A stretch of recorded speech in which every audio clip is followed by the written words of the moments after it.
Alright, so I know y'all probably seen the title. I'm trying something a little bit different, man. I'm trying something a little bit different. I'm gonna start. I think I'm gonna start um, picking a song to do a music review to, in addition to doing my little daily Google Trends. I know I was out for a day or two, but I was a little under the weather. I apologize.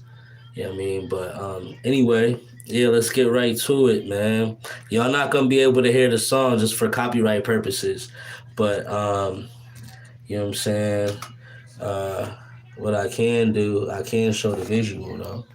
You know what I'm saying. So the video looks pretty dope. You know what I mean so far, but let's get into it though. You know what I mean. Yeah, you know what I mean. Let's get to that. I like the hat, man. I like the hat. You know what I'm saying. Long live Briz. You know what I'm saying. But yeah,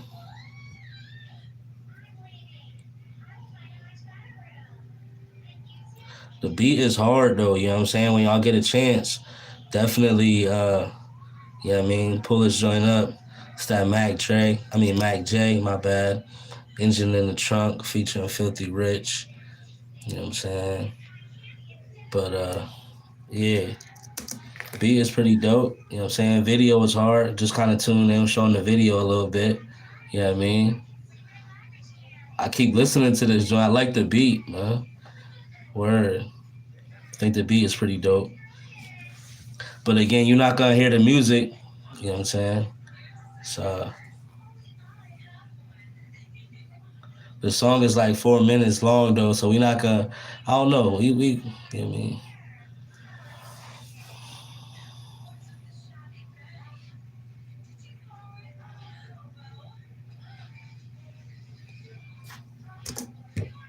yeah. I mean, at the end of the day, you know what I'm saying.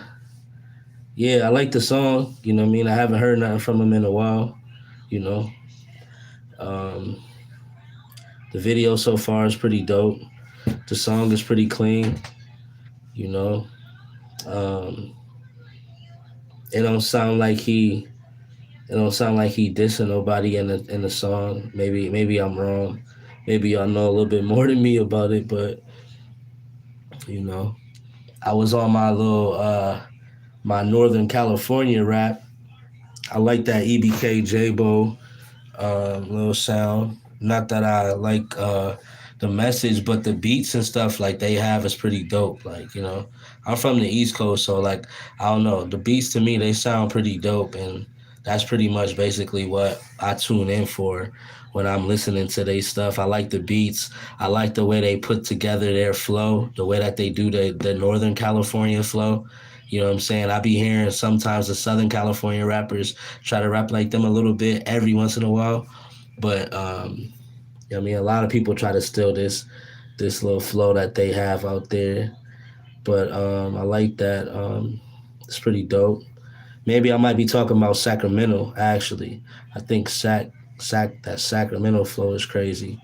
It's different than the Oakland flow, so I do know that. But regardless, you know what I mean. I think it's pretty dope. You know. Let's get back to it. Let's get back to the video. You know what I mean? Y'all getting a visual. You're not gonna be able to hear the sounds just due to copyright purposes. But you know what I'm saying? Again, I don't condone any you know what I'm saying, gang activity or nothing like that. But again, this is just part of the visual, you know. I think it's pretty dope. But I'm just doing something a little bit different, you know what I mean? Um, right now I'm just probably adding these little music reviews. If you want me to review a different song or just kind of highlight any other different videos, like I like what they do with their, I like what they do out there in Oakland, like with a lot of the creates, like the sportswear. Like it seems like they got some pretty good artists that create pretty dope sportswear and like clothes that's local to their area. So I do see a lot of the things that those guys wear out there is like local to the area. I did see like that East Oakland veteran that they've been wearing. I've been him. So that's pretty dope. Like a lot of the stuff that they wear, Filthy Rich always wears a lot of their, hometown stuff or just like that, underground local, you know what I mean? Um, just that underground local type of swag type of, you know what I mean, that he wears. So that's pretty dope. But yeah, I definitely like the way they put together, um, you know what I mean, their whole style. Like that East Oakland veteran with the bucket hats. Like that's pretty dope, you know what I mean? That's like obviously to them it means something. They got a scene in the video where there's a bunch of them wearing these hats and stuff like that. So I think that's pretty dope. Obviously, we all know that there's a deep history in Oakland with the Black Panther Party and stuff like that. So again, you got that East Oakland veteran. I didn't see the. This is my first time seeing the jacket. You know, but again, that goes to show, that they feel like obviously they probably feel like they've been through war out there, like it's a war out there, and you hear a lot of them probably describe it like that. So it's very interesting. And again, let's point out that East Oakland veteran. I think that's pretty dope. Like, and it seems like a lot of them could kind of come to one agreement and say that they all are veterans in their own way when it comes to growing up out there and stuff like that. So that's pretty dope if you ask me. Again, like, and I always used to look at Oakland and like the West Coast music scene, the northern West Coast music scene, like Oakland and Sacramento. Like I always used to see them as a more unified unit of like music artists that even if they are beefing, like you can't, like we don't know about it too much on the outside, you know what I mean? But it just seemed like they were really more unified, and they had like they were able to come together easier than any artist that I knew from, like the East Coast or from like the West Coast, like LA and stuff like that. But it's just crazy because again, they all come together with this common goal of just making, you know, good music in their own lane, and they just keep it all the way Oakland. It looks like, you know what I mean. So that's pretty dope. You know what I mean. Especially when they get together with the guys from Sacramento, though. Too. I like to listen to that Sacramento music as well. I know it's not the same thing. I understand that, but from us out from the outside looking in, it seems like it's hella close. You know what I mean? So that's just my opinion. But again, you're not gonna hear the music, just for copyright purposes. But you will be able to see the video though, So you know, I'm not sure what Mac J is wearing as far as the that sweatshirt. That sweater is pretty fire though. Yeah, I mean, he obviously got that LLE on the hat for Long Live Briz, it looks like, you know. So, Philthy always going in. Philthy been doing this for a long time now. So respects to Filthy Rich. You know what I mean? If y'all looking for this video, it's the Mac J engine in the trunk featuring Filthy Rich. You know what I'm saying? Definitely go take a look at it. Listen to the song. The beat is hard. Whoever made the beat, you know what I'm saying? I definitely think you went in on that. So that's pretty dope. Yeah, I mean, we'll get back to it. The video is dope though. You know what I mean? It looks like, and even out there, I was just looking at the background of how, well, like we're there at the store right there, like of how it doesn't look like it's not a lot of like, back up everybody. It just seems like it's just people doing their normal day to day, and that's what they do on a normal day to day out there in that area. So people going in and out the store, you know, people just doing what they normally do. It seems like, you know what I mean. So I think that's pretty dope, in its own way. I like the fact that Filthy Rich is still putting on for the town, so that's pretty dope as well. But it just seems like, Filthy ain't giving up. Filthy still investing in his city, you know what I'm saying, and just keeping the money in Oakland, it looks like. So that's pretty dope. He's a businessman, so, you know, Filthy would definitely, yeah, see, that's the scene I was talking about, though. Yeah, that scene right there. See, like, let's look at what that drink. Yeah, see, that was dope, though. See, that East Oakland veteran. East Oakland veteran. You know what I mean? Shout out to those dudes out there, man. You know what I mean? This that Filthy Rich engine in the Filthy Rich and Mac J engine in the trunk. You know what I mean? Um, yeah, shout out to those dudes. But like I said, this video is like 4 minutes long though. You know what I'm saying? So um, yeah, yeah, definitely. Yeah, see, that was the scene I was talking about right there of how it just seemed like it's just a regular day out there. If you kind of look at the background, you know what I'm saying? I know it's a little bit blurry, but if you look at the background, it just looks like, out there, like stardom is cool, but like, don't think that you too much of a star. So there ain't no need for no yellow, like, you know what I mean, for no big people to be like, back up. You can't go in the store while we recording and stuff like that. Because obviously people still doing what they doing, regular people, you know what I mean? So they not worried about, anybody doing nothing. So they obviously got to be in a real familiar place. Filthy Rich definitely pops out and shows love to his community. You know what I mean? So that's pretty dope. You know, I think that's dope. Um, like I said, this video is like 4 minutes long, so let's just get through the visual. You know what I'm saying? But yeah, I'm pretty sure. See, I'm him, not them. Yeah, that's hard. You know what I mean? That's right there. I'm him, not them. You know what I mean? So that they probably got other colors of that right there. It'd be interesting to see you know what I mean, if they do have them in stores, or if those shirts are able to be purchased by the public. You know what I'm saying? If that's something that Filthy Rich is just you know what I mean, doing himself, but that I'm him, not them. I think that's pretty dope. you know you see the FOD over there. You know what I'm saying? It looks like that's another one of those East Oakland veterans buckets that they got on. So obviously, right there, it's like multiple brands, hometown brands. You know what I'm saying? Multiple hometown brands, um, and one scene. So that's dope. You know, they all in the videos. So you know, definitely look the video up though, bro. It's joint hard.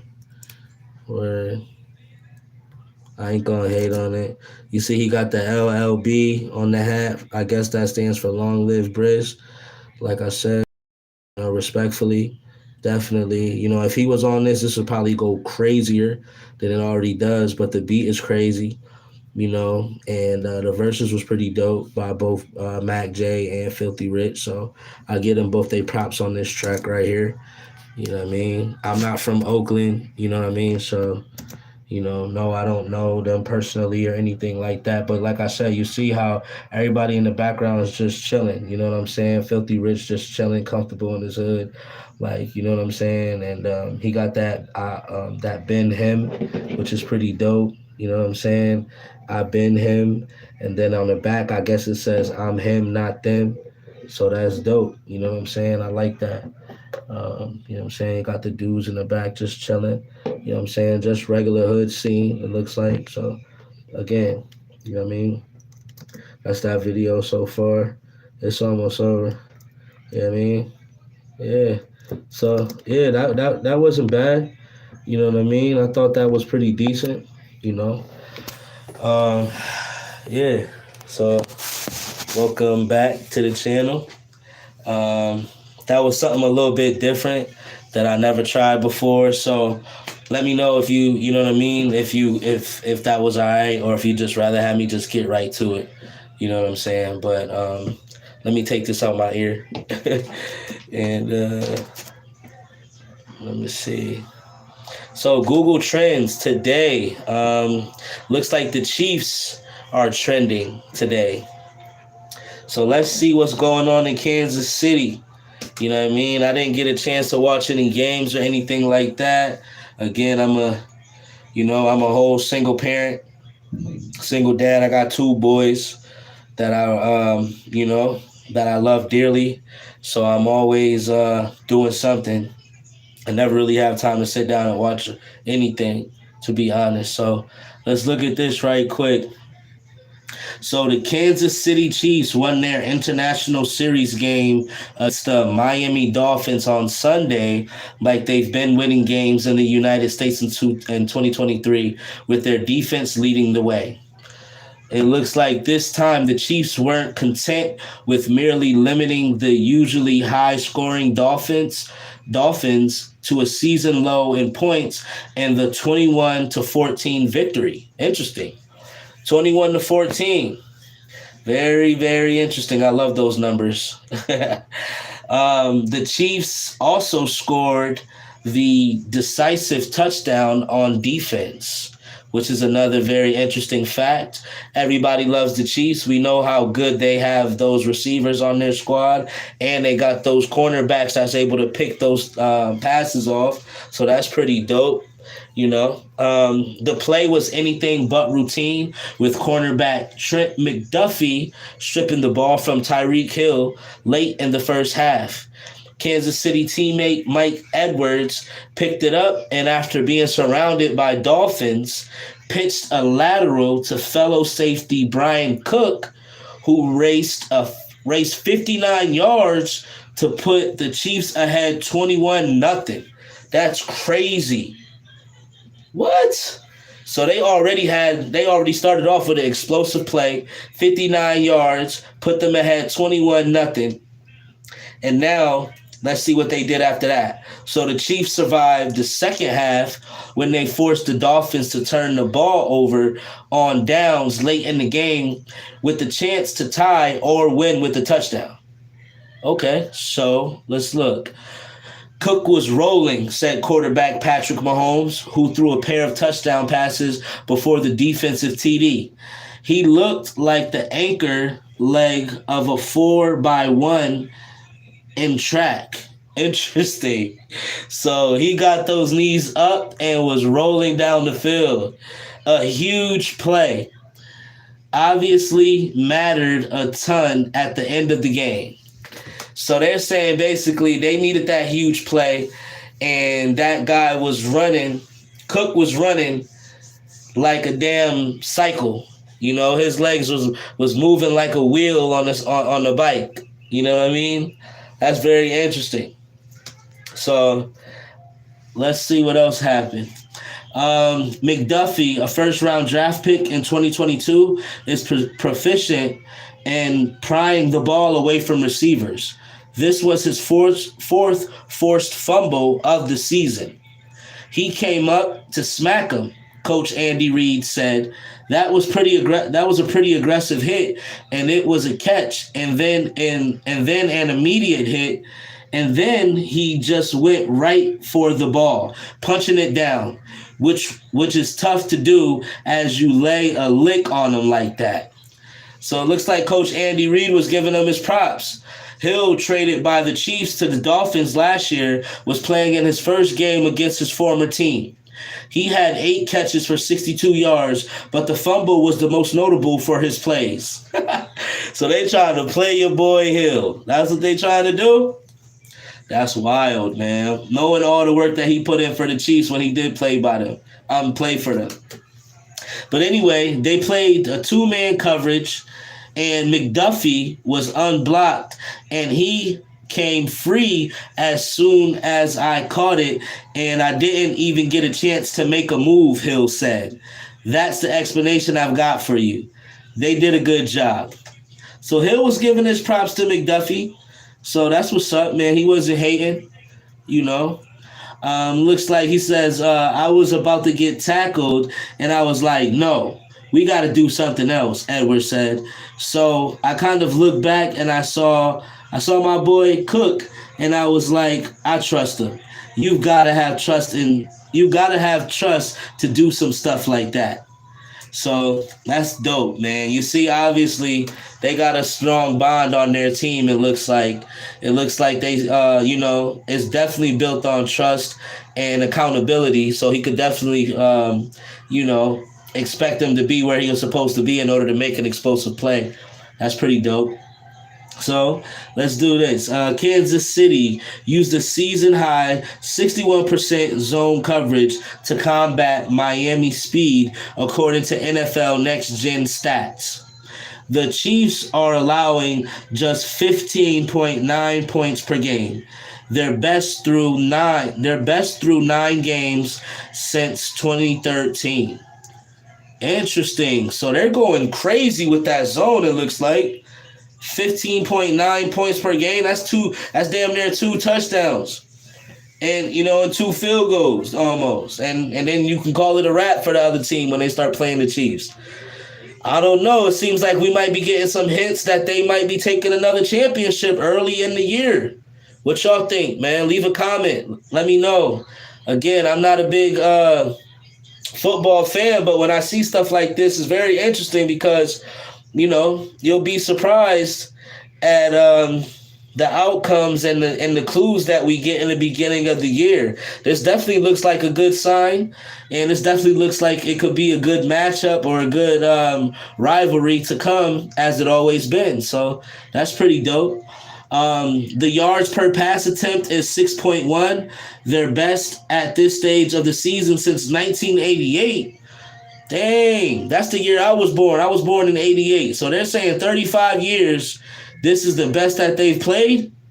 Wow. So, okay.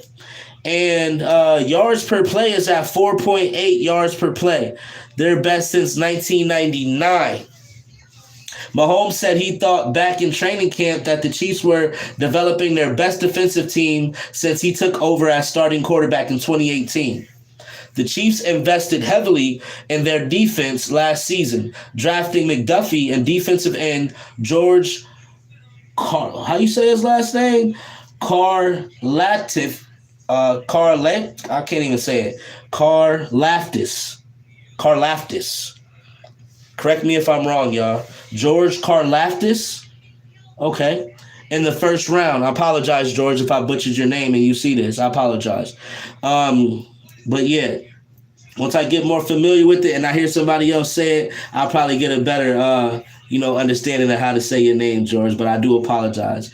But yeah, in the first round, obviously George Karlaftis he was drafted in the first round, and Cook in the second, and other defensive contributors in the later rounds.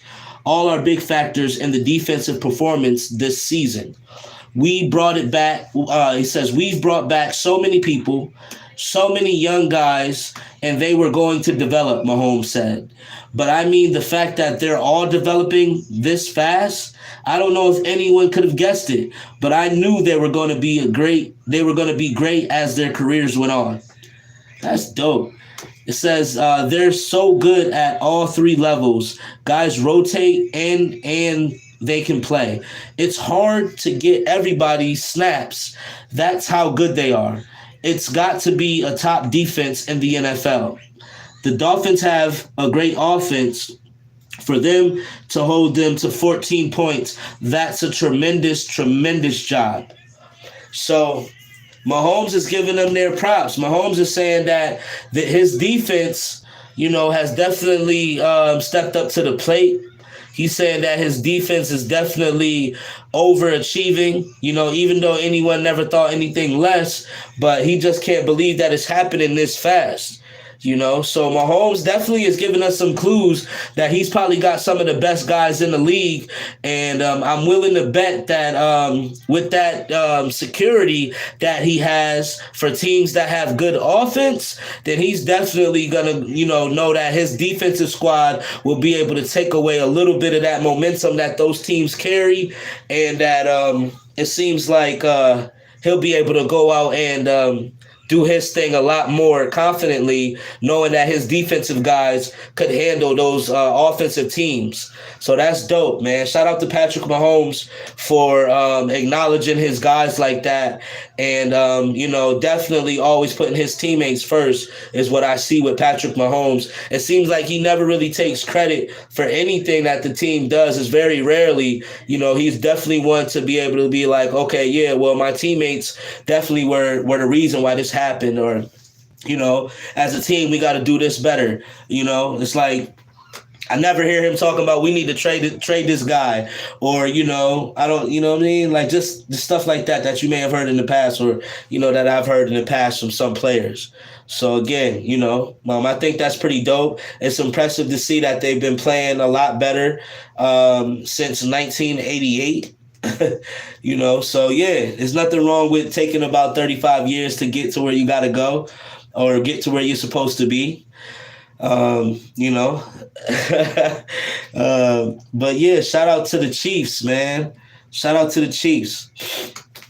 Who else do we got, man? Let's see what else we got going on. So the Chiefs definitely took over the search engine today. Looks like they had about 2 million plus searches for Kansas City Chiefs. We also had the Cowboys versus the Eagles following up with approximately 500,000 searches. Let's see how they did, man. I know I got a couple Eagles fans. I know a couple Cowboys fans. So yeah, it's very interesting to see what the Cowboys and the Eagles and inactives.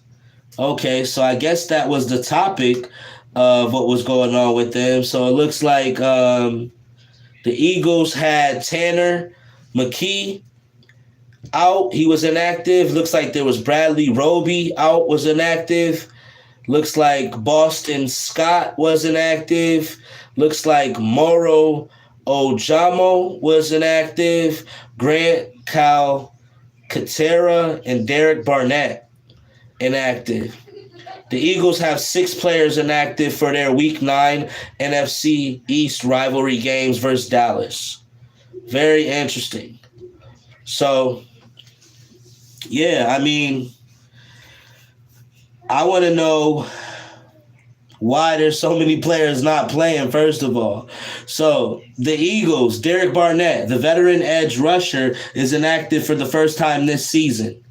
Tight end Grant Calcaterra, the tight end, was in concussion protocol this week and will not play. So that was the reason why he wasn't playing. QB Tanner McKee, he's a third quarterback. The rookie will serve as the emergency quarterback and can only play if Jalen Hurts and Marcus Mariota get injured. Interesting. Let's look at defensive tackle Moro Ojamo. With all defensive tackles healthy, the rookie is inactive. Interesting. So these guys, their playing time depends on other guys being healthy. Some of it does, and some of it just depends on them being healthy. That sucks. Cornerback Bradley Roby, the veteran corner, misses his 3rd straight game with a shoulder injury. Running back Boston Scott. The running back did not practice all week due to a personal matter. Very interesting. Guard Cam Jurgens is out for his 5th straight game, but does not count against the 53-man roster because he is still on injured reserve. Okay, Cam, so you get a little bit of leeway. Tight end Albert Okuwajbunam, sorry about that, and running back Rashard Penny will be active to replace Calcaterra and Scott. So they got some replacements out there. Albert O and running back Rashad Penny. So linebacker Ben Van Sumeren was elevated from practice squad for today's game. The rookie will make his NFL debut in Week 9. So it's like, that's crazy. It seems like they never really have a full roster of the guys that's supposed to be playing. Cornerback James Bradbury thigh it looks like he had a thigh injury. He was added to the injury report on Friday, but will play. Defensive tackles Jalen Carter, he had a back injury, and Jordan Davis had a hamstring injury. Were full participants at practice on Friday and are good to go. Guard Sua Opeta, he had a hip injury. Tight end Jack Stoll had an ankle injury, and defensive tackle Milton Williams had a shoulder injury, practiced fully on Friday, and have no game status designation for today's game. Interesting. For the Cowboys tackle, let me see here. For the Cowboys tackle, Myron Smith and guard Chuma Edoga were questionable coming into today's game, but are both active. Quarterback Tracy Lance, he's the third quarterback Trey Lance, third QB. Cornerback Noah, I can't even say his last name, Igbenogany. Cornerback Eric Scott, running back Deuce Vaughn, wide receiver Jalen Brooks, and defensive lineman Vilemi Fihoko are all inactive for the Cowboys. So these guys had a bunch of replacements in the game. I wonder who made some big money in Vegas off of this. It looks like it was like probably there wasn't an underdog. And that's very interesting. But to the Cowboys and Eagles, sorry, that probably was a disappointing game because you guys didn't even have, the guys who were supposed to be out there playing. So I definitely probably understand where some of the frustration is. Let's look at who won the game or who's going to win. Let me see here. Eagles versus Cowboys prediction odds. Spread line, start time, 2023 NFL picks. Week 9. So this is week 9 right here. Interesting. Let me see who won. Let me, you know what I mean? Because this is crazy. Yeah, this is crazy. I don't mind doing my research. Oh, okay. So Eagles did take the game. All right. Eagles took the game. They had a better record anyway going into the game. So I'm pretty sure everybody thought they were going to win, but still probably was a little bit scary going into it knowing that they had a bunch of guys who were injured. So that's interesting. But, yeah. Okay. Let's get back to it. Tampa Bay Buccaneers. All right. That was a high-scoring game, it looks like. Looks like it was a very high-scoring game. So anybody who bet on that definitely probably came up a little bit. But the outcome probably threw a couple people off. The Buccaneers fell to the Texans 39-37 as miscues, offensive third down, and inefficiency and aerial explosive given by the defense became the defining factors in the outcome. Both Texans. Give me 1 second, y'all.